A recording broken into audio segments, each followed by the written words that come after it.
नमस्कार, यो हो न्यूज 24 टेलिभिजन न्यूज 8 मा स्वागत छ। एक व्यक्तिको निष्ठा र समर्पणबाट पूरा समाजले लाभ पाउन सक्छ। व्यक्ति मिलेर बन्ने संयन्त्र वा समितिको निष्ठा र समर्पणले पुरै देशले लाभ पाउन सक्छ।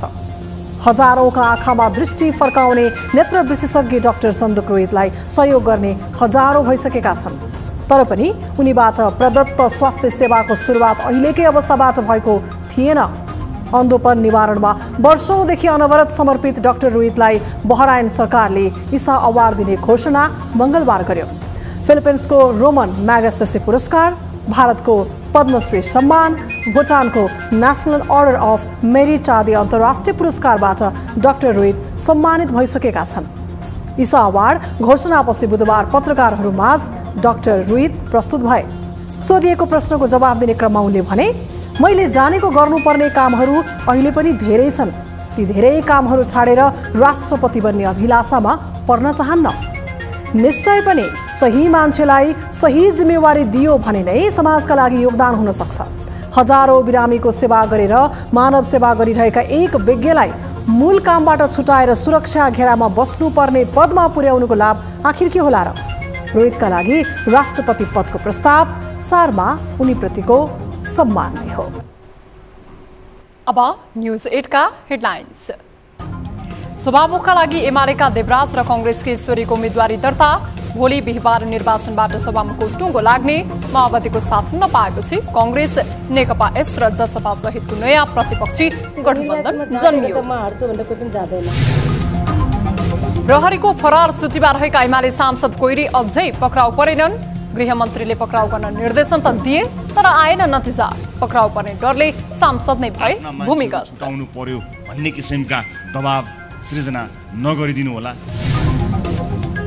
भुइँ मान्छेका आँखामा ज्योति फर्काउन सक्रिय डाक्टर सन्दुक रोहित प्रतिष्ठित अन्तर्राष्ट्रिय ईसा अवार्डबाट सम्मानित। राष्ट्रपतिका लागि रोहितको नाम चर्चामा आएपछि उनले भने, राष्ट्रपति पद मेरा लागि होइन। राम्रो अनुभूति फिल गरे मैले। प्रचण्ड नेतृत्वको सरकारमा स्वार्थ बाजिने गरी मन्त्रालयको जिम्मा। सुशासन कायम गर्ने सरकारको प्रतिबद्धतामाथि नै प्रश्नै प्रश्न। नारामा सदाचार, व्यवहारमा अत्याचार।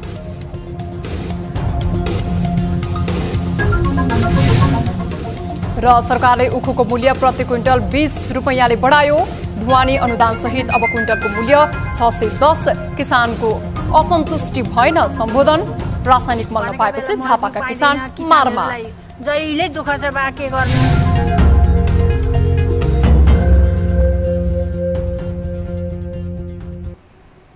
हामी निरन्तर न्यूजमा छौं। प्रतिनिधि सभाको सभामुखका लागि दुई दलका सांसद बीच प्रतिस्पर्धा हुने भएको छ। सत्ता गठबन्धनको तर्फबाट एमालेका सांसद देवराज घिमिरेले सभामुखका लागि उम्मेदवारी मनोनयन दर्ता गराएका छन् भने कांग्रेसबाट ईश्वरी न्यौपानेको उम्मेदवारी छ। यो सँगै सभामुख चयनमै माओवादी साथ खोजेको कांग्रेसले साथ नपाउने देखिएको छ। यद्यपि बिहिबार हुने सभामुख निर्वाचनमा कुन राजनीतिक दलको भूमिका कस्तो होला, यस विषयमा राजनीतिक वृत्तमा चासो बढेको छ। एक रिपोर्ट। एमाले सहित दलको समर्थनमा प्रधानमन्त्री बनेका पुष्पकमल दाहाल प्रचण्डले विश्वासको मतबाट कांग्रेसलाई प्रवेश गराएपछि आफू साझा प्रधानमन्त्रीको रूपमा आएको बताउँदै आएका छन्। प्रधानमन्त्री प्रचण्डले राष्ट्रिय सहमतिको सरकार बनेको बताएपछि कांग्रेस सहित सरकार बाहिरका दल केही हौसिएका थिए भने एमालेमा आशंका थपिएको थियो। झन्डै सिंगै सदन नै सहमत भयो र विश्वासको मत एउटा असाधारण उचाइको साथ मलाई समर्थन प्राप्त छ। करिब मैले राष्ट्रिय सहमति भएको प्रधानमन्त्रीमा भन्ने अनुभूत गरेको छु र मेरो लागि यो थप गौरव, थप जिम्मेवारी र थप चुनौतीको विषय हो भन्ने मैले ठानेको छु। प्रधानमन्त्रीको अभिव्यक्तिपछि कांग्रेस नेताहरूले पनि सभामुख लगायत पदमा माओवादी केन्द्रको साथ खोज्नु अन्यथा नहुने बताउन थालेका थिए। तर प्रधानमन्त्री प्रचण्डले बोलाएको सर्वदलीय बैठकपछि कांग्रेस नेता रमेश लेखकले राष्ट्रपति, उपराष्ट्रपति, सभामुख र उपसभामुख जस्तो तटस्थ बस्नुपर्ने पदका लागि सत्ता गठबन्धनसँग मिलेर जान सक्ने बारे कांग्रेस तयार रहेको बताए। संविधानको पालना गर्नुपर्ने, संरक्षण गर्नुपर्ने र तटस्थताको भूमिका निर्वाह गर्नुपर्ने र सबै राजनीतिक दलको र सबै नेपाली जनताको संस्था अथवा नेता भएर बस्नुपर्ने पदहरू भएको हुनाले हामी प्रमुख प्रतिपक्षी दलमा भएर पनि हामी यसका बारेमा छलफल गर्न तयार छौँ। यदि प्रधानमन्त्रीजीले छलफल गर्नु अगाडि बढाउनु भयो भने हामी तयार छौँ भनेर हामीले भनेका छौँ। नेता लेखकले कांग्रेसले सभामुखका लागि सहकार्य गर्न तयार रहेको बताए पनि माओवादी केन्द्र एमालेका देवराज घिमिरेको उम्मेदवारीमा समर्थक नै बनेको छ। माओवादी सचेतक हितराज पाण्डे समर्थक बसेपछि सभामुखका लागि अब कांग्रेससँग सहकार्य हुने बाटो बन्द जस्तै देखिन्छ। तर कांग्रेस प्रवक्ता डाक्टर प्रकाश शरण महतले भने अझै पनि प्रधानमन्त्रीको धारणा कांग्रेसले कुरिरहेको बताएका छन्। प्रधानमन्त्रीले केही समय अझ उहाँले चाहिँ त्यसबारेमा चाहिँ अन्तिम कुरा गर्छु भन्नु पनि भएको छ। त्यसलाई पनि हामी केही समय पर्खिन्छौँ र अन्य सहयोगी दलहरूसँग पनि हामी सुझाव सल्लाह सहकार्य गरेर टुङ्गो लगाउँछौँ। सभामुखका लागि राष्ट्रिय स्वतन्त्र पार्टीका सभापति समेत रहेका उपप्रधान एवं गृहमन्त्री रवि लामिछाने, राष्ट्रिय प्रजातन्त्र पार्टीका अध्यक्ष तथा उपप्रधान एवं ऊर्जा मन्त्री राजेन्द्र लिङदेन र माओवादीका हितराज पाण्डे समर्थक नै बसेका छन्। सत्ता गठबन्धनको पूर्ण समर्थनमा घिमिरे सभामुखको उम्मेद्वार बनेपछि कांग्रेसले उठाएको उम्मेद्वार सभामुख चयन हुने बाटो लगभग सकिएको छ भन्दा पनि फरक पर्दैन। एमालेबाट सभामुखको उम्मेद्वार बनेका घिमिरेले कांग्रेसको अङ्कगणित कमजोरी देखेरै आफ्नो जित सुनिश्चित भएको दावी गरेका छन्। स्वाभाविक रूपबाट सुनिश्चितताकै आधारमा चाहिँ यो कदमहरू चालिएको छ र अब अहिले दलीय समर्थनको हिसाबले पनि सुनिश्चितै छ। घिमिरेले आफ्नो जित सुनिश्चित रहेको बताए पनि कांग्रेसले आफ्नो पार्टीबाट उम्मेद्वारको रूपमा अघि सारेकी ईश्वरी न्यौपानेको प्रतिक्रिया यस्तो छ। निर्वाचन भनिसकेपछि एउटा हार्ने एउटा जित्ने पक्कै पनि हुन्छ र निर्वाचनमा जाँदै गर्दा म हार्छु भनेर कोही पनि जाँदैन र मैले पनि यस निर्वाचनलाई म पक्कै पनि जित्छु भन्ने सुनिश्चितताको लागि गएको छु। सभामुख लगायत संवैधानिक पद बाँडफाँड एमाले माओवादी बीच पहिले नै भइसकेको छ। तर सर्वदलीय बैठकमा प्रधानमन्त्री प्रचण्डले मिलेर जान राखेको प्रस्तावमा कांग्रेस लचिलो देखिए पनि एमाले अध्यक्ष केपी ओलीले सबैले गठबन्धनका उम्मेद्वारलाई सघाउनु पर्ने बताएका थिए। कांग्रेस प्रमुख प्रतिपक्षी दल हुन्छ कि हुँदैन भन्ने विषय समेत सर्वदलीय बैठकमा प्रधानमन्त्री प्रचण्डले उठाएका छन्। त्यसपछि कांग्रेस नेताहरूले कांग्रेस प्रतिपक्षमै बस्दा पनि संविधानले नै तटस्थ बस्नुपर्ने पदहरू राष्ट्रपति, उपराष्ट्रपति, सभामुख र उपसभामुखमा सहकार्य गर्न तयार रहेको बताएका छन्। प्रधानमन्त्री पुष्पकमल दाहाल प्रचण्डलाई विश्वासको मतपछि जनता समाजवादी पार्टी सत्ता गठबन्धनमा रहेको थियो। अन्तिमसम्म सत्ता गठबन्धनको बैठकमा सहभागी भएको जसपाले पदीय भागभण्डा नमिलेपछि कांग्रेस सहितको नयाँ गठबन्धन बनेको छ। कांग्रेस, नेकपा एकीकृत समाजवादी, जसपा र लोसपाले सभामुखमा नयाँ गठबन्धन बनेको संकेत गरेका छन्। तर जसपाका लागि भन्दै प्रधानमन्त्री प्रचण्डले 2 मन्त्रालय आफैसँग राखेका छन्। एक रिपोर्ट। उपराष्ट्रपतिमा दाबी गरेको जसपाले 2 मन्त्रालय पाउँदा पनि सरकारमा सहभागी हुन मानेको छैन। यता महन्त ठाकुर नेतृत्वको लोकतान्त्रिक समाजवादी पार्टी लोसपा पनि सरकारमा जान कसरत गरे पनि सत्ता गठबन्धनले स्पेस दिन नखोजेपछि एक्लो जस्तै बन्न पुगेको थियो। सत्ता गठबन्धनले संसदीय अङ्कगणित आफ्नो पक्षमा बहुमत भएपछि यी दलहरूलाई धेरै महत्त्व नदिँदा अर्को गठबन्धन बनेको छ। औपचारिक रूपमा प्रतिपक्ष गठबन्धन बनेको घोषणा नभए पनि सभामुख निर्वाचनमा संसदको सबैभन्दा ठूलो दल कांग्रेस नेतृत्वमा नेकपा एकीकृत समाजवादी, उपेन्द्र यादव नेतृत्वको जसपा र महन्त ठाकुर नेतृत्वको लोसपाले सभामुखमा मोर्चाबन्दी गरेका छन्।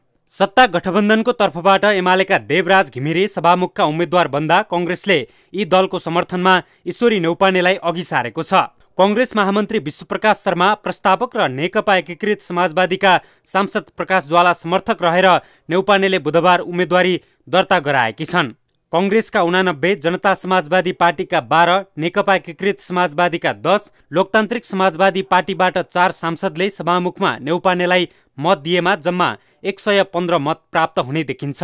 तर कांग्रेसका 1 सांसद निलम्बनमा रहेका छन्। 275 सदस्यीय प्रतिनिधि सभामा सभामुखका लागि 138 मतको आवश्यकता पर्छ। यस्तोमा कांग्रेसले सभामुखमा जित निकाल्ने सम्भावना क्षीण देखिन्छ। यता सत्ता गठबन्धनसँग एमालेका 78, माओवादी केन्द्रका 32, राष्ट्रिय स्वतन्त्र पार्टीका 20 र राष्ट्रिय प्रजातन्त्र पार्टीले 14 मात्रै जोड्दा पनि 144 हुन्छ। यसमा एमालेका सांसद लक्ष्मी महतो कोइरी फरार रहेका छन् भने माओवादी केन्द्रका सांसद वर्षमान पुन स्वास्थ्य समस्याका कारण उपचाररत भए पनि सत्ता गठबन्धनसँग 142 मत छ। अझ जनमत पार्टी पनि सरकारमै छ। तर अहिलेसम्म सरकारमा रहने वा नरहने निर्णय गरि नसकेकाले यसलाई नजोड्दा पनि सभामुखमा सत्ता गठबन्धनको बहुमत पर्याप्त हुने देखिन्छ। संसदीय निर्वाचनमा दलीय हुइप लाग्ने भएकाले पनि सभामुखमा एमालेका घिमिरेले जित्ने निश्चित जस्तै देखिन्छ। सत्तारूढ दलहरूका लागि कांग्रेसले पासा फाल्न खोजे पनि सरकार तत्काल अल्पमतमा पर्ने वा प्रधानमन्त्री प्रचण्डले जोखिम मोल्न तयार नहुने देखिएकाले कांग्रेस सहितको गठबन्धन पनि संसदमा कहिलेसम्म सहकार्य गर्ला यो प्रश्न आम बन्न पुगेको छ। न्यूज 24 टेलिभिजनका लागि राजनीतिक ब्युरो।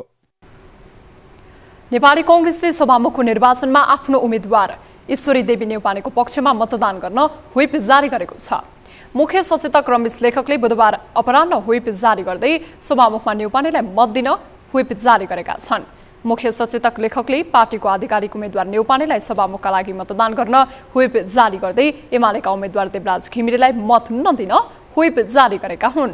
बिहीबार बिहान 11 बजे बस्ने प्रतिनिधि सभा बैठकबाट सभामुख चयनका लागि मतदान गरिँदैछ। सभामुखमा कांग्रेसले एकीकृत समाजवादी लगायत दलको समर्थनमा नेउपानेलाई उम्मेदवार बनाएको छ। प्रतिनिधि सभामा कांग्रेसको 89 जना सांसद रहेका छन्। मनाङबाट निर्वाचित सांसद टेकबहादुर गुरुङ भने प्रतिनिधि सभामा उपस्थित हुन पाउँदैनन्। उनी विरुद्ध भ्रष्टाचार मुद्दा विचाराधीन अवस्थामा छ। हामी निरन्तर न्यूजमा छौं। हत्या अभियोगमा प्रहरीको फरार सूचीमा रहेका सत्ता गठबन्धन दल एमालेका सांसद लक्ष्मी महतो कोइरीले प्रधानमन्त्री पुष्पकमल दाहाल प्रचण्डलाई विश्वासको मत दिएपछि गृहमन्त्री र प्रहरी प्रशासनदेखि सरकारको आलोचना भयो। प्रहरीको फरार सूचीमा रहेका सांसद कोइरी सत्ता गठबन्धन दलको सांसद भएकाले नै उनलाई प्रहरीले पक्राउ गर्न नसकेको भन्दै जनआक्रोश चुलिएपछि उपप्रधान एवं गृहमन्त्री रवि लामिछानेले उनलाई तत्काल पक्राउ गर्न निर्देशन त दिएको दाबी त गरे, तर उनी पक्राउ पर्नुको साटो अहिलेसम्म पनि भूमिगत छन्। एक रिपोर्ट।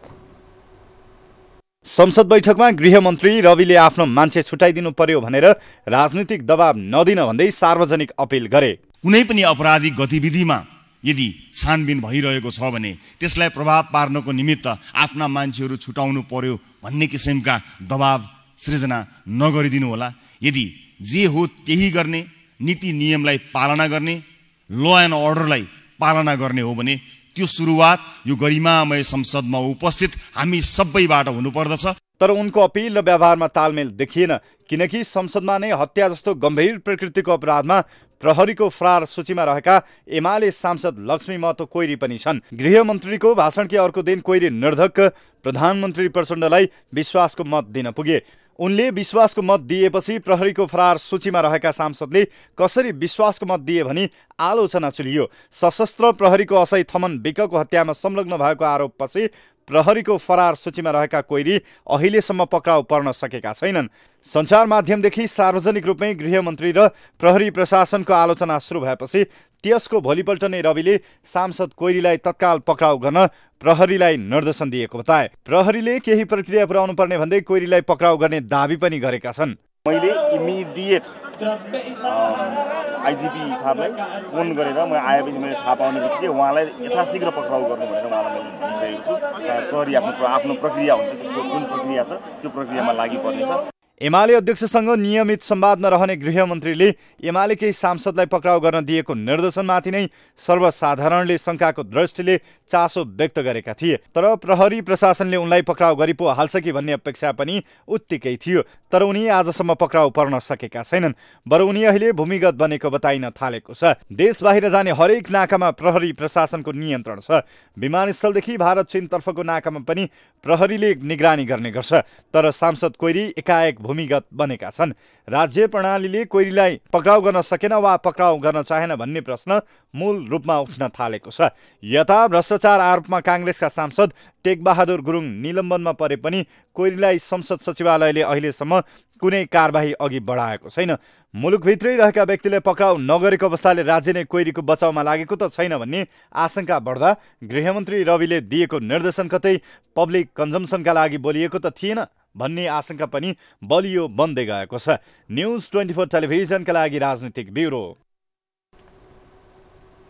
देशका विभिन्न स्थानका भुइँ मान्छेका धुमिल संसारमा उज्यालो छर्ने अभियानमा सक्रिय वरिष्ठ नेत्ररोग विशेषज्ञ डाक्टर सन्दुक रोहित अन्तर्राष्ट्रिय स्तरको सम्मानबाट सम्मानित हुने भएका छन्। बहराइनको प्रतिष्ठित ईसा अवार्डबाट रोहित सम्मानित हुने भएपछि उनले नेपालको शिर विश्व सामु उच्च बनाइदिएका छन्। 13 करोड बढी रकमको अवार्ड प्राप्त गरेका रोहितलाई अवार्डको 5औं संस्करण अनुसार सन् 2023 अन्तर्गतको अवार्ड दिइने भएको हो। Isa award for service to humanity संस्थाले मङ्गलबार घोषणा गरेको अवार्डसँगै रोहितलाई राष्ट्रपति बनाउनुपर्छ भन्ने आवाज समेत उठ्न थालेको छ। एक रिपोर्ट।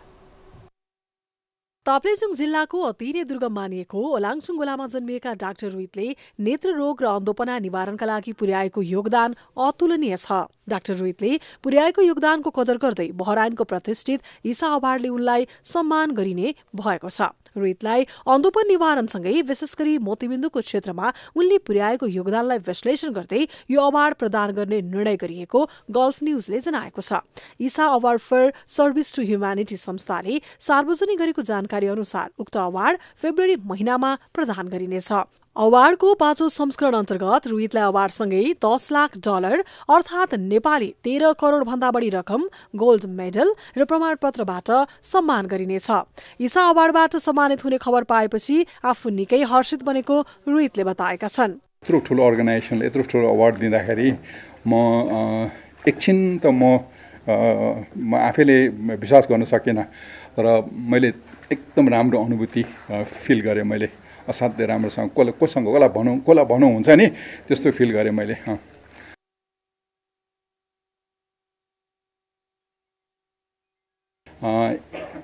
यस्तो खालको एउटा ग्लोबल अवार्ड हो कि जो चाहिँ सर्भिस टु ह्युम्यानिटी दिइन्छ रे नेपालीलाई संसारको मानचित्रमा नेपालले पनि यस्तो गर्दो रहेछ भन्ने कुरो एउटा राख्यो। र अर्को कुरा मैले आफैले पनि चाहेको खोजेको तिलगङ्गामा काम गर्ने सहपाठीहरू र सबभन्दा ठुलो कुरो नेपालीहरूको आत्मसम्मान प्रतिष्ठा जुन अहिले अन्तर्राष्ट्रिय क्षेत्रमा गिर्दो अवस्थामा छ अघि, त्यसलाई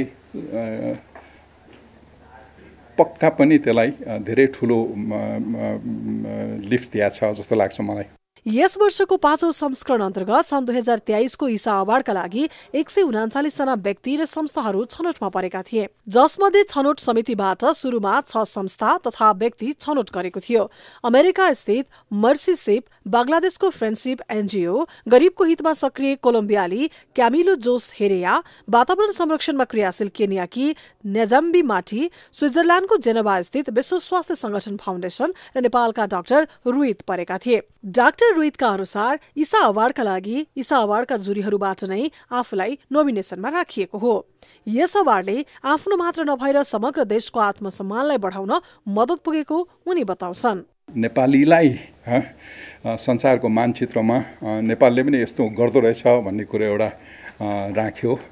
र अर्को कुरा मैले आफैले पनि चाहेको खोजेको तिलगङ्गामा काम गर्ने सहपाठीहरू र सबभन्दा ठुलो कुरो नेपालीहरूको आत्मसम्मान प्रतिष्ठा जुन अहिले अन्तर्राष्ट्रिय क्षेत्रमा गिर्दो अवस्थामा छ अघि, त्यसलाई पक्का पनि त्यसलाई धेरै ठुलो लिफ्ट दिएको छ जस्तो लाग्छ मलाई। अन्तर्राष्ट्रिय अवार्डबाट सम्मानित बनेपछि अहिले रोहितलाई राष्ट्रपति बनाइनुपर्छ भन्ने जबरजस्त आवाज उठ्न थालेको छ। सामाजिक काममा सक्रिय रोहित आफै भने राष्ट्रपति पद आफ्ना लागि नभएको प्रष्टीकरण दिएका छन्। यो मेरो लागि होइन है, 1 2 3 म आफ्नो लिमिटेसन, आफ्नो स्थान मैले राम्रोसँग बुझेको छु। यसै गरेर यही कारणले नै म यति अगाडि आएको। मैले दायाँ बायाँ मैले सक्ने जति गर्ने हो, सक्नुभन्दा अरू काम म गर्नु जान्दिनँ, गर्दिनँ पनि। यसकारण म तपाईँलाई क्लियरली भन्न लागेको, अहिलेलाई यो काम भन्दा मैले गर्न सक्ने कामहरू धेरै छ। ईसा पुरस्कार बहराइनका पूर्व राजा शेख ईसा बिन सलमान अल खालिफाको नाममा यो पुरस्कार स्थापना गरिएको हो। अवार्ड हरेक 2 वर्षमा संसारभरबाट मानव कल्याणको क्षेत्रमा काम गर्ने व्यक्ति तथा संस्थालाई प्रदान गरिन्छ।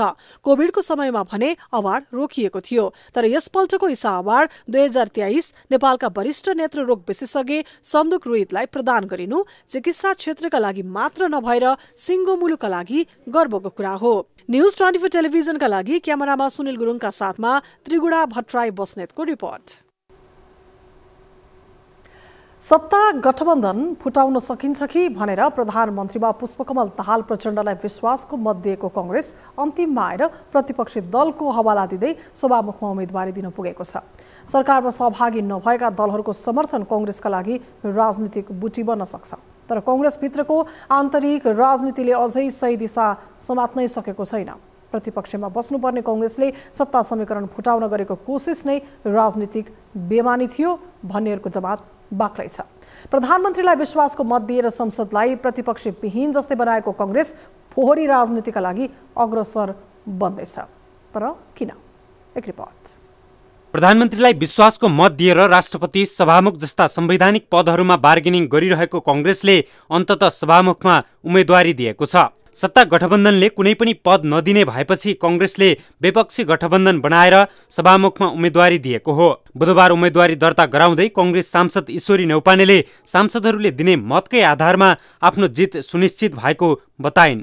जित्ने आधारहरू सांसदको मत, मान्य सांसदजीहरूले दिनुभएको मत जित्ने आधार। कांग्रेस महामन्त्री विश्वप्रकाश शर्माले न्यौपानेको जितले प्रतिनिधि सभाको गरिमा बढाउने विश्वास व्यक्त गरेका छन्। प्रस्तावक बनेका शर्माले न्यौपानेले मात्रै राम्रो तरिकाले संसद चलाउन सक्ने जिकिर गरेका छन्। सरकारभन्दा बाहिर रहेका दलहरूको तर्फबाट अहिले उम्मेदवारको रूपमा चाहिँ ईश्वरी न्यौपाने प्रस्तुत हुनुहुन्छ र मैले जहाँसम्म जान्दछु उहाँलाई व्यक्तिगत रूपमा उहाँको अनुभव, उहाँको शालीनता र उहाँको सक्षमता, यो 3टा कुराले चाहिँ नेपालको संसदको गरिमा उच्च हुन सक्छ सभामुखको रूपमा ईश्वरी न्यौपाने विजयी भन्दै गर्दा। प्रधानमन्त्री प्रचण्डसँग केही नरम सुनिने माधव नेपाल नेतृत्वको नेकपा एकीकृत समाजवादी कांग्रेसलाई सभामुख बनाउन समर्थक नै बन्यो।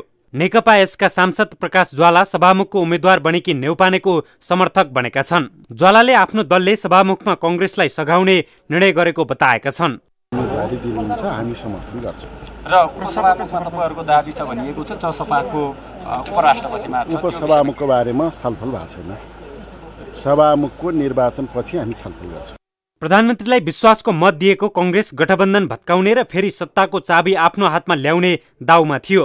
केही दिन अघि मात्रै पनि कांग्रेस वरिष्ठ नेता रामचन्द्र पौडेलले हाइज्याक भएको गठबन्धनलाई फिर्ता ल्याउन आफूले प्रधानमन्त्रीलाई विश्वासको मत दिएको बताएका थिए। यही बचाउनको लागि 5 दलको गठबन्धन भएको थियो, त्यो गठबन्धन हाइज्याक भएको थियो। अब त्यसलाई करेक्सन गर्ने पनि यो उद्देश्यले यो चाहिँ नि अहिले हामीले मतदान गरेर यो संविधान बचाउने, मुलुकको सङ्कटलाई टार्ने एउटा प्रयास गरेका छौँ। नेकपा यसमा एमाले फोबियाका कारण कांग्रेसलाई समर्थन गर्नु सामान्य जस्तै देखिन्छ, तर केही दिन अघिसम्म सत्ताको भागभण्डाका लागि बालुवाटारदेखि बालकोट धाउने दल जनता समाजवादीको अर्को दौडधुप केही रोचक बन्दै गएको छ। उपराष्ट्रपति पदका लागि जसपाको बार्गेनिङ काम नलागेपछि अहिले जसपा फेरि सत्ता गठबन्धनमा घुर्की देखाउनकै लागि मात्रै भए पनि सभामुखमा कांग्रेसलाई सघाउने रणनीतिमा जुटेको छ। त्यस्तै मधेसवादी अर्को दल लोकतान्त्रिक समाजवादी पार्टी पनि सरकारमा स्पेस पाउन नसकेपछि कांग्रेससँगै लाग्न पुगेको छ। यसले सत्ता गठबन्धन भर्सेस विपक्षी त भएको छ, तर दलका प्रवृत्ति र सही दिशा समात्न नसकेको कांग्रेसको राजनीतिले यसको भविष्य मात्रै नभएर आगामी बाटो पनि त्यति प्रष्ट देखिन्न। न्यूज 24 टेलिभिजनका लागि क्यामेरामा कान्छा डङ्गोलका साथमा टिभी जर्नलिस्ट शीतल रिजाल, काठमाडौँ। अहिलेको मन्त्री परिषदमा राजनीतिका पुराना खेलाडीका रूपमा चिनिएकाहरू मात्रै होइन, थुप्रै नयाँ अनुहार छन्।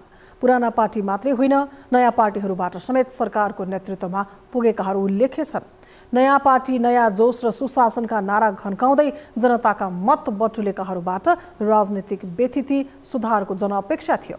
तर जनअपेक्षाको भाव पूरा हुनु त परको कुरा, सुरुवाती चरणमै सत्ता शक्तिको दुरुपयोगका लागि ठाउँ बनाउने काम भइरहेको छ।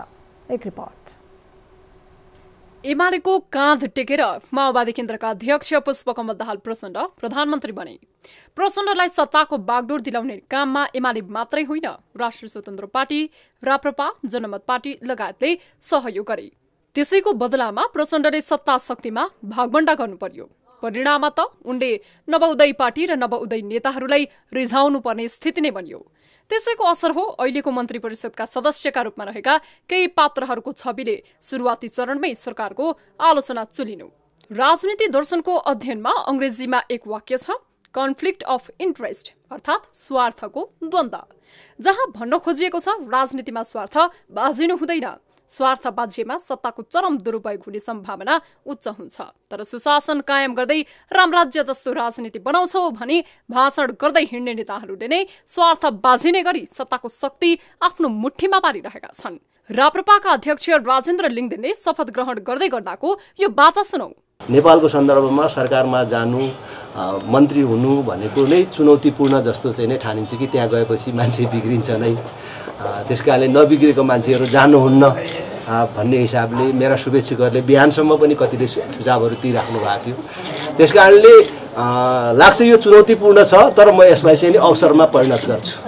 अनि राष्ट्रपाका सभापति एवं अहिलेका गृहमन्त्री रवि लामिछानेको यो भाषण सुनौ। कुनै पनि अपराधिक गतिविधिमा यदि छानबिन भइरहेको छ भने त्यसलाई प्रभाव पार्नको निमित्त आफ्ना मान्छेहरू छुटाउनु पर्यो भन्ने किसिमका दबाव सृजना नगरिदिनु होला। यदि जे हो त्यही गर्ने, नीति नियमलाई पालना गर्ने, ल एन्ड अर्डरलाई पालना गर्ने हो भने त्यो सुरुवात यो गरिमामय संसदमा उपस्थित हामी सबैबाट हुनुपर्दछ।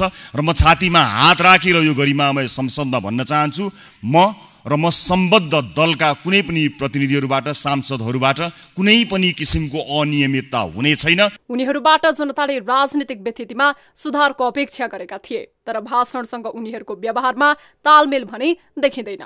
जो व्यक्ति जुन प्रकृतिको आरोप खेपिरहेको छ उसैलाई सोही आरोप नियन्त्रण एवं अनुसन्धान गर्ने मुख्य जिम्मा बोकेको मन्त्रालय नै सुम्पिनु कहाँसम्मको राजनीतिक व्यथिति हो, यो सतही हेर्दा पनि बुझिन्छ। नागरिकता एवं राहदानी विवादमा मुद्दा खेपिरहेका व्यक्ति रवि लामिछानेलाई उप प्रधानमन्त्री जस्तो पद दिँदै गृहमन्त्री नै बनाउनु, विकासका ठेक्का अलपत्र पार्ने ठेकेदार विक्रम पाण्डेलाई नै राप्रपाबाट शहरी विकास मन्त्री बनाउनु, राष्ट्रिय स्वतन्त्र पार्टीले manpower agent Dor Prasad अर्यालाई श्रम मन्त्री बनाइनुले राजनीतिको व्यथितिलाई सुधार गर्दै सुशासन कायम गर्छौ भन्दै हिँडेका नेताहरूका भाषणलाई गिज्याइरहेको छ। यस्तै जनआशाको केन्द्रमा रहेका नेताहरूमा नै सत्ता शक्तिको आसक्ति र राजनीतिक शक्तिको दुरुपयोग गर्ने प्रवृत्ति कुन हदसम्म छ त्यसलाई जनसमीक्षाले नै तौलने छ। न्युज 24 टेलिभिजनका लागि राजनीतिक ब्युरो। न्युजहरू अझै बाँकी छन्, अब पालो ब्रेकको।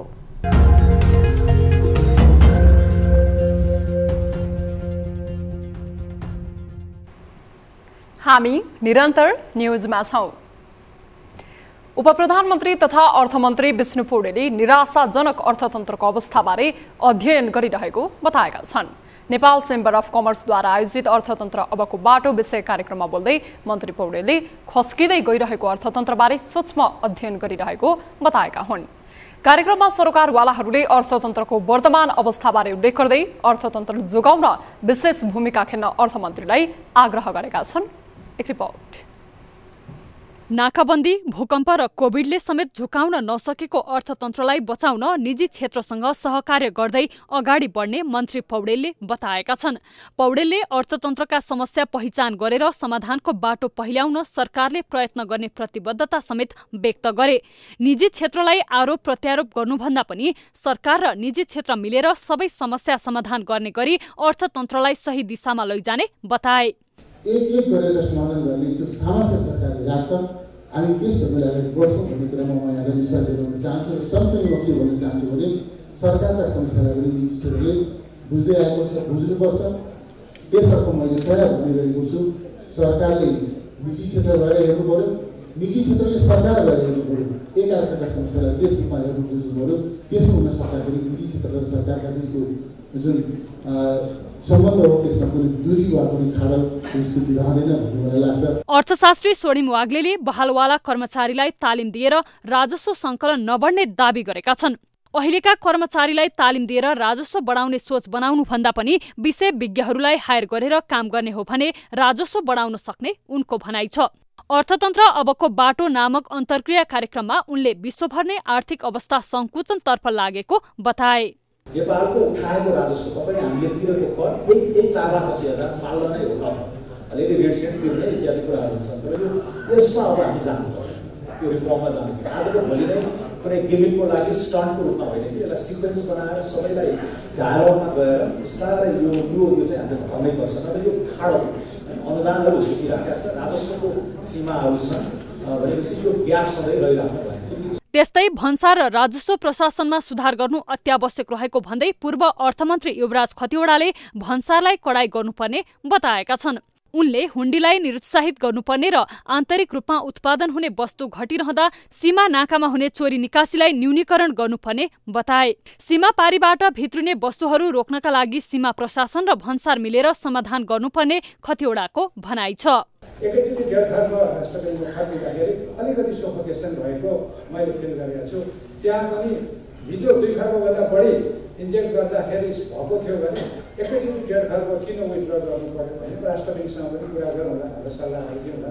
यस्ता कुराहरू पनि छन् जो लिक्विडिटी म्यानेजमेन्टको कन्टेक्स्टमा। अब रेभेन्यूको कन्टेक्स्टमा चाहिँ 2-3टा कुराहरू छ। अहिले सबैभन्दा ठुलो कुरा माननीय अर्थमन्त्रीज्यू आइसकेपछि उहाँले फर्स्ट हेन्डै सुरु गर्नु भनेको भन्सार र राजस्व प्रशासनले हो, त्यो उहाँले सुरु गर्नुपर्छ। कार्यक्रममा नेपाल चेम्बर अफ कमर्सका अध्यक्ष राजेन्द्र मल्लले उत्पादन मैत्री र लगानी मैत्री वातावरण नहुँदा व्यवसाय गर्न कठिनाई भएको बताए। उनले निजी क्षेत्रको अवस्था दयनीय भएको र त्यसको असर राजस्वमा देखिएको बताएका छन्। क्षेत्रमा गर्नुपर्ने सुधार र चाल्नुपर्ने कदमका विषयमा हामीले सम्बन्धित निकायमा बारम्बार ध्यान आकर्षण गर्दै आएका छौँ र सरकार र निजी क्षेत्रबीच हातोमेलो गर्दै लगानी वातावरण बनाएर आत्मनिर्भर अर्थतन्त्र निर्माण गर्न आवश्यक छ। नेपाल चेम्बर अफ कमर्सद्वारा आयोजित कार्यक्रममा विभिन्न क्षेत्रका उद्योगी व्यवसायीहरूको उपस्थिति रहेको थियो। उनीहरूले अर्थमन्त्री पौडेल सामु व्यवसाय मैत्री वातावरण बनाइदिन आग्रह समेत गरेका छन्। न्यूज 24 टेलिभिजनका लागि बिजनेस ब्युरोको रिपोर्ट। यति एयरको 9NANC कल साइन भएको विमान पोखराको सेती नदी खोजमा दुर्घटनामा परेपछि को पाइलट अन्जु खतिवडाको पनि ज्यान गयो। यसअघि श्रीमान पनि यति एयरकै विमान दुर्घटनामा गुमाएकी अन्जु श्रीमानको सपना पूरा गर्न पाइलट बन्न चाहन्थिन्। त्यसैले नै उनी अमेरिकाबाट पाइलट कोर्स गरेर आएपछि यति एयरमा जोडिन्। तर यो यात्राले उनलाई सुख र खुसी होइन, दुखान्त कथा दिएको छ अनि उनको श्रीमानको सपना र पारिवारिक वियोग दिएको छ। पाइलट बन्ने सपनाकै उपज हो अन्तिम घडीमा अन्जु पनि जहाजमै सधैँका लागि अस्ताउनु। एक रिपोर्ट।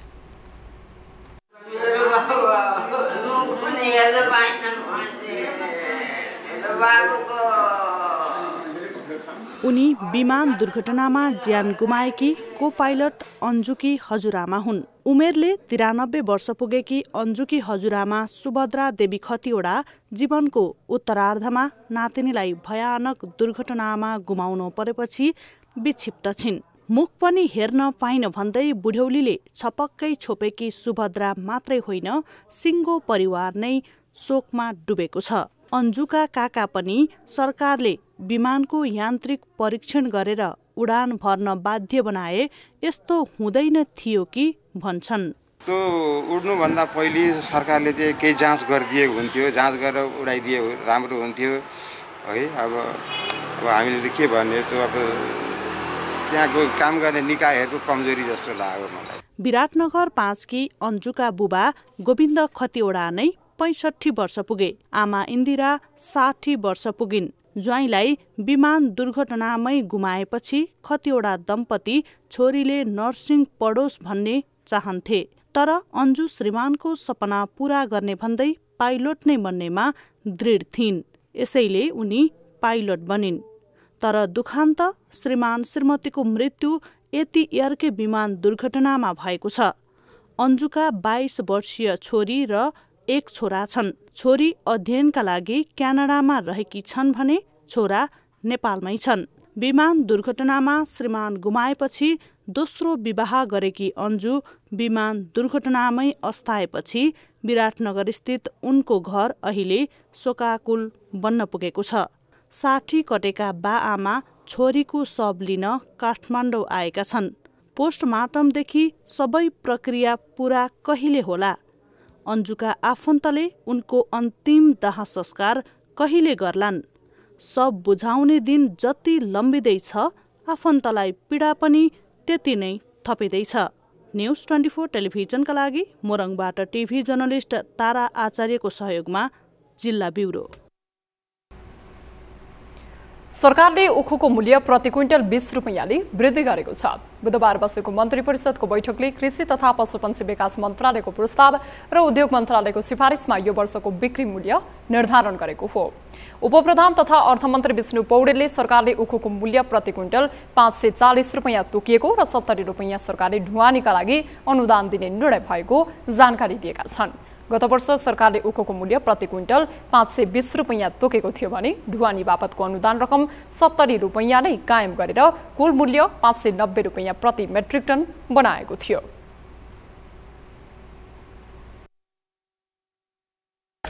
प्रति क्विन्टल 540 रुपैयाँ र सरकारले बिहोर्ने ढुवानी भाडा रु 70 यो निर्धारण गरेको छ।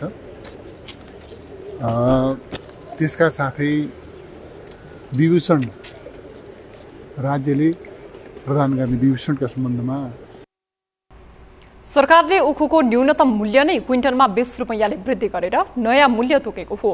कृषि मन्त्रालयका प्रवक्ता प्रकाश सञ्जेलका अनुसार उत्पादन लागतमा 20% नाफा किसानलाई निश्चित गरेर नयाँ मूल्य तोकिएको हो। उनका अनुसार 540 रुपैयाँ क्विन्टलमा उद्योगीले अब किसानसँग उखु किन्नुपर्नेछ।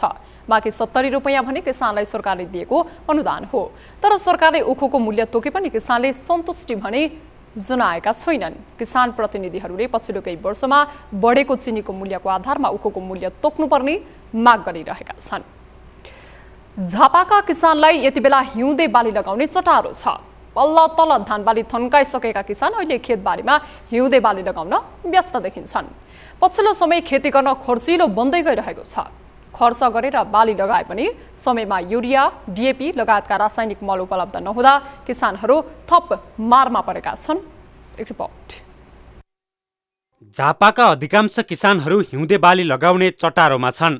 यति बेला किसानले खेतबारीमा तोरी, गहुँ, मकै, आलु, फापर लगाउने गर्दछन्। साथै उनीहरूले थुप्रै मौसम अनुसारका तरकारी, सागसब्जी लगायतका बाली पनि लगाउने गर्दछन्। विशेष गरी झापामा यसपालिको हिउँदे बालीका रूपमा किसानहरूले तोरी खेतीमा बढी जोड दिएका छन्।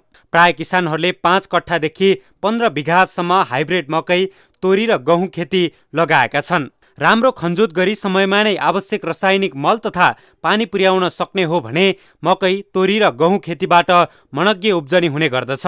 तर अहिले राज्यले किसानका लागि समयमा आवश्यक रासायनिक मल उपलब्ध गराउन नसक्दा किसानहरू चिन्तित छन्। अब मल नभएपछि यसपालि चाहिँ अलिकति खेर गयो तोरी। अब सधैँ पहिला चाहिँ अलिक राम्रै थियो पोहोरको साल। भनेका बेला मल बिउ पाइँदैन, किसानहरूलाई जहिले दुःख छ बा के गर्नु। यी तोरी छरेको एउटा दानो भएन, पोहोर पनि र तोरी छर्न पाइएन, आज त्यत्तिकै बस्यो यस्तो भयो। अब मकै छर्नलाई यत्रो जोतेको छ, किसानले दुःख गरेर। कृषि पेसातर्फ आकर्षण गर्न राज्यले खेती किसानी गर्नेहरूलाई समयमा सहज रूपमा मल, बिउ, औषधि लगायतका आवश्यक सामग्रीहरू उपलब्ध गराउनु पर्ने हो। तर त्यसतर्फ राज्यले खासै चासो नदिँदा छिमेकी मुलुक भारतबाट चर्को मूल्यमा गुणस्तरहीन मल ल्याउनु पर्ने बाध्यतामा किसान छन्। समयमा राज्यले मल उपलब्ध गराउन नसकेका कारणले हामीले ती इन्डियाबाट ल्याएका ब्ल्याकीमा भएका मलहरू दामभन्दा डबल त्रिबल पैसा तिरेर पनि हामीले तोरी लगायौँ, तर त्यसले चाहिँ नि सन्तोषजनक बाली भएन। यता मल उपलब्ध गराउने सरकारवाला संस्था कृषि सामग्री कम्पनी लिमिटेड झापाले भने पर्याप्त मात्रामा मल उपलब्ध गराइरहेको बताउँछ। कार्यालयबाट स्थानीय पालिका मार्फत विभिन्न कृषि सहकारी संस्थाहरूमा मल वितरण भइरहेको भए पनि किसानले अझै मल नपाउनु अनुसन्धानको पाटो बनेको कृषि सामग्री कम्पनी लिमिटेडका सूचना अधिकारी नरोज दाहाल बताउँछन्। किसानहरूले ठ्याक्कै मल हाम्रो अफिसबाट सोझै कृषकहरू आएर पाउने व्यवस्था छैन, त्यसकारण हामीले उहाँहरूलाई सिधै दिन सक्दैनौँ। अब उहाँहरूले किन मल पाउनु भएन, सम्बन्धित ठाउँमा मल गइरहेको छ, त्यो विषयमा त एउटा कमिटी बनाएरै सोधीखोजी अनुसन्धान गर्नुपर्ने हुन्छ। ठ्याक्कै यही नै कारण हो भनेर हामी अहिले बताउन सक्ने अवस्थामा छैनौँ। झापामा हामीले पठाइराखेका छौँ, झापामा मल छ। समग्र देशको आर्थिक विकासमा कृषि क्षेत्रको पनि उल्लेख्य योगदान रहेको छ। समयमा नै मल, बिउ, औषधि उपलब्ध गराएर कृषि क्षेत्रमा आत्मनिर्भर बन्न सकिन्छ। राज्यलाई यो कुराको ज्ञान नभएको पनि होइन।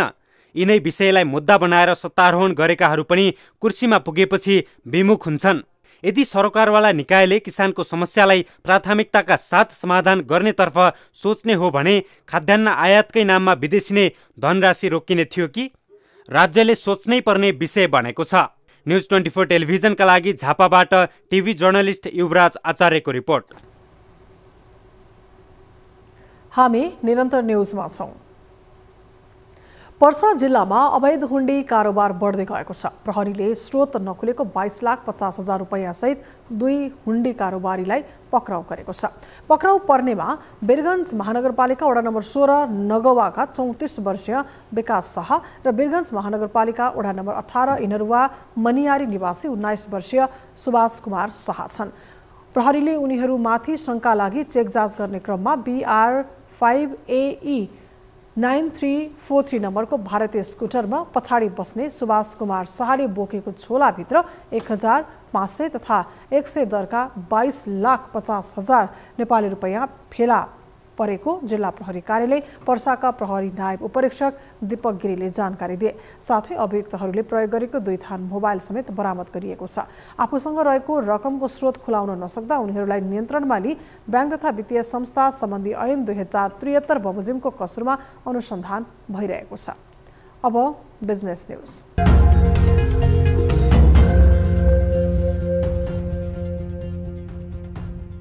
नेपाल राष्ट्र बैंकले 8वटा विकास बैंक र 4वटा वित्त कम्पनीलाई कारबाही गरेको छ। राष्ट्र बैंकले कार्यान्वयनमा ल्याएका कानूनी व्यवस्था, मौद्रिक नीति तथा निर्देशनका व्यवस्था उल्लङ्घन गरेको भेटिएपछि 1 दर्जन संस्थालाई आर्थिक जरिवाना गरिएको हो। राष्ट्र बैंकले बुधबार एक सूचना जारी गर्दै चालू आर्थिक वर्ष 2079-80 को पहिलो त्रैमासिक अवधिमा भएको सुपरिवेक्षणका आधारमा कारबाही गरिएको जनाएको छ। कारबाहीमा परेका विकास बैंक र वित्त कम्पनीलाई हर्जना तिराइएको छ। राष्ट्र बैंकका अनुसार कर्णाली विकास बैंक, साल्पा विकास बैंक, कर्पोरेट विकास बैंक, सिन्धु विकास बैंक, नारायणी विकास बैंक लिमिटेड र सप्तकोशी विकास बैंकलाई हर्जना तिराइएको हो। वित्त कम्पनीतर्फ Nepal Finance Limited, Janaki Finance Company Limited र समृद्धि फाइनान्स कम्पनी लिमिटेडले पनि सिडी रेसियो कायम गर्न नसक्दा हर्जना तिर्नुपर्ने भएको छ।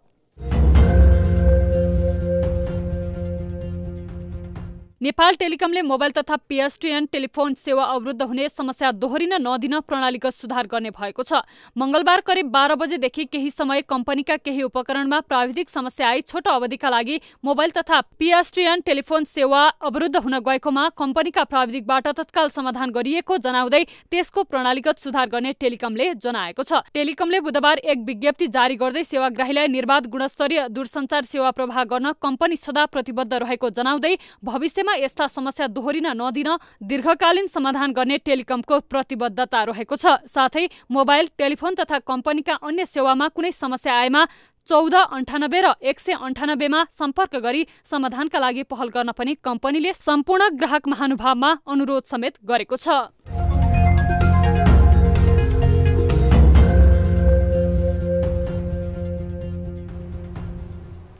न्युजहरू अझै बाँकी छन्, अब पालो ब्रेकको।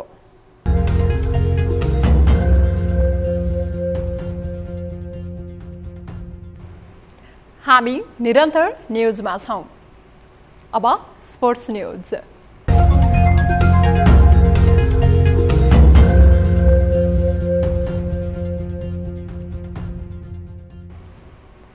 मध्य प्रदेश प्रधानमन्त्री कप महिला राष्ट्रिय T20 क्रिकेट प्रतियोगिताको सेमिफाइनलमा प्रवेश गरेको छ। इटहरीको जनता क्रिकेट पार्क क्रिकेट मैदानमा बुधबार लुम्बिनी प्रदेशलाई 16 रनले हराउँदै मधेस अन्तिम 4 मा पुगेको हो। मधेस पहिलो पटक महिला PM कप क्रिकेटको सेमिफाइनलमा प्रवेश गरेको हो। मधेसले दिएको 108 रनको लक्ष्य सहित जवाफी ब्याटिङ गरेको लुम्बिनीले विश्वभरमा 5 विकेट गुमाएर 91 रन मात्र बनाउन सक्यो। लुम्बिनीका लागि रन्जु श्रेष्ठ र मधु डिसीले अभिजित रहँदै समान 21 रन जोडिन्। लक्ष्मी चौधरी 12 रनमा आउट हुँदा आसमा पुलामी मगर र सरस्वती गङ्गा मगरले 11-11 रन जोडिन्। मधेसका लागि भूमि सिंहले 2 तथा कविता गौतमले 1 विकेट लिन्। त्यसअघि पहिले ब्याटिङ गरेको मधेसले 20 ओभरमा 5 विकेट गुमाएर 107 रन जोडेको थियो। मधेसका लागि साना प्रवीणले सर्वाधिक 46 रनको योगदान गरिन्। रोजी कडेरीले 15 रन जोडिन्। लुम्बिनीका मनिषा राणा, सरस्वती पुन र विवासना विशीले 1-1 विकेट लिन्। यस जितसँगै मधेसले समूह बीको उपविजेता बन्दै अन्तिम 4 मा स्थान बनाएको छ। हामी निरन्तर न्युजमा छौं। अब वेदर अपडेट।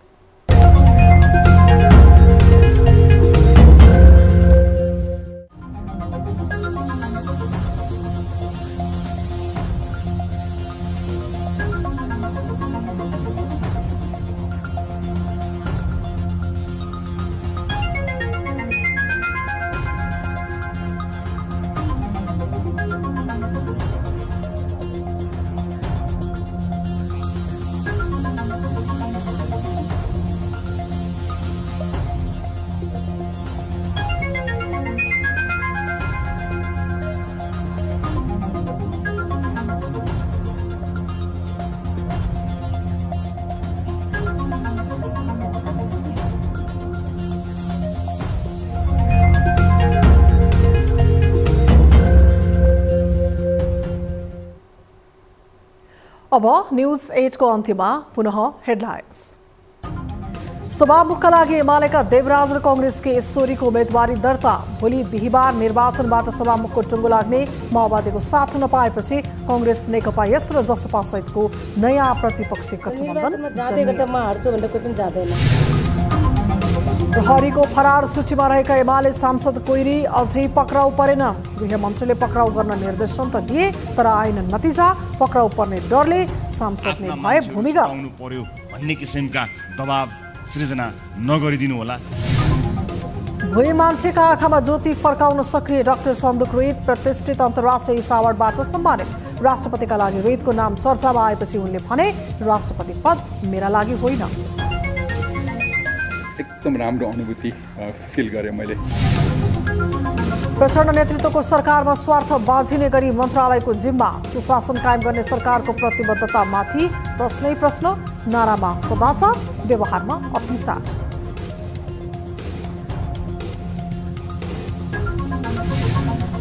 र सरकारले उखुको मूल्य प्रति क्विन्टल 20 रुपैयाँले बढायो। ढुवानी अनुदान सहित अब क्विन्टलको मूल्य 610। किसानको असन्तुष्टि भएन सम्बोधन। रासायनिक मल नपाएपछि झापाका किसान पाइँदैन। किसानहरूलाई जहिले दुःख छ बा के गर्नु।